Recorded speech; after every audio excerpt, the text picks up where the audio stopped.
Praise the lord. దేవునికి మహిమ కలుగును గాక. ప్రభునందు ప్రియమైన దేవుని బిడ్డలారా, మీ అందరికీ ప్రభువు నామమున తెలియపరుస్తున్నాను. ఈరోజు దేవుని వాగ్దానము, యెహోవాను నమ్ముకొనివాడు ధన్యుడు. ఇర్మియా గ్రంథము 17వ అధ్యాయము 7వ వచనము.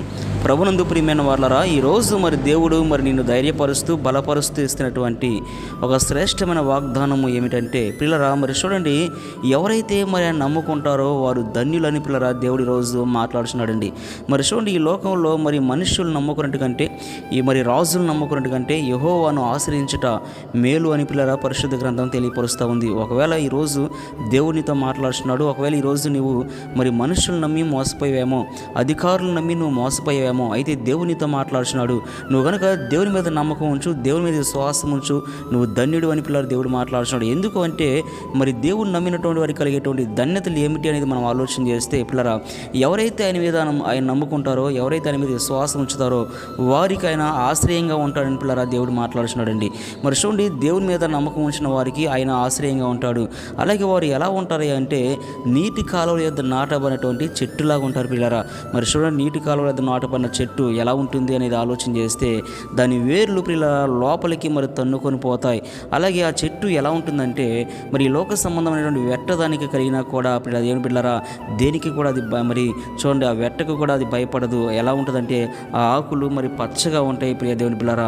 కనుక వర్షం లేని సంవత్సరం కూడా దానికి చింత అనేటువంటి ఉండదు, కాపు అనేటువంటి మానదు. కారణం ఏంటంటే ఆ చెట్టు ఎక్కడ నాటబడిందంటే నీటి కాలువలో నాటబడింది కాబట్టి. కనుక ఈరోజు దేవునితో మాట్లాడుతున్నాడు. ఎవరైతే దేవుని మీద నమ్మకం ఉంచుతారో, ఎవరైతే ఆయన మీద ఆధారపడతారో, ఎవరైతే ఆయన నమ్ముకుంటారో వారికి కలిగేటువంటి ధన్యత ఏమిటంటే ఆయన వారికి ఆశ్రయంగా ఉంటాడు. అలాగే వారు నీటి కాలువ వద్ద నాటబడినటువంటి చెట్టులాగా ఉంటారు. ఈ లోకంలో ఎన్ని కష్టాలు వచ్చినా, ఎన్ని శ్రమలు కలిగినా, ఎన్ని ఇబ్బందులు కలిగినా ప్రియ దేవుని బిడ్డలారా దేనికి కూడా వారు భయపడకుండా ఎప్పుడు కూడా సంతోషంగా ఉంటారని ఈరోజు దేవుడు మాట్లాడుతున్నాడండి. కనుక ఈరోజు దేవునితో మాట్లాడుతున్నాడు. ఒకవేళ నువ్వు ఎలా ఉన్నావో ఒకసారి ఆలోచించే ప్రియ దేవుని బిడ్డలారా.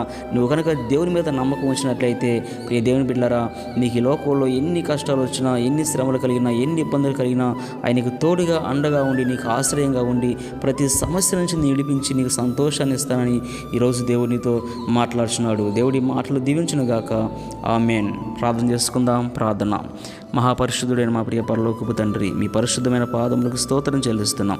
ఈరోజు ప్రభు మీరు ఇచ్చిన వాగ్దానాన్ని బట్టి తండ్రి మీ స్తోత్రాలయ్యా. అవును ప్రభు, నైనా ఎవరైతే ప్రభు మిమ్మల్ని నమ్ముకుంటారో వారు ధన్యులని మీరు మాట్లాడుతున్నారు తండ్రి, మీ స్తోత్రాలయ్యా. ఈరోజు ప్రభు ఎంతమంది అయితే ఈ మాటలు వింటున్నారో ప్రతి ఒక్కరిని మీరు జ్ఞాపకం చేసుకున్నాడు, దీవించండి అయ్యా. అందరూ ప్రభు తండ్రి మీ మీద నమ్మకం ఉంచి ప్రభు తండ్రి మీరు అనుగ్రహించి ధన్యతను వారు పొందుకోవడానికి ప్రభు మీరు సహాయం చేయమని యేసుక్రీస్తు అతి పరిశుద్ధ నామం వేడుకొంటున్నాము తండ్రి. ఆమేన్. దేవునికి మహిమ కలుగును గాక. God bless you.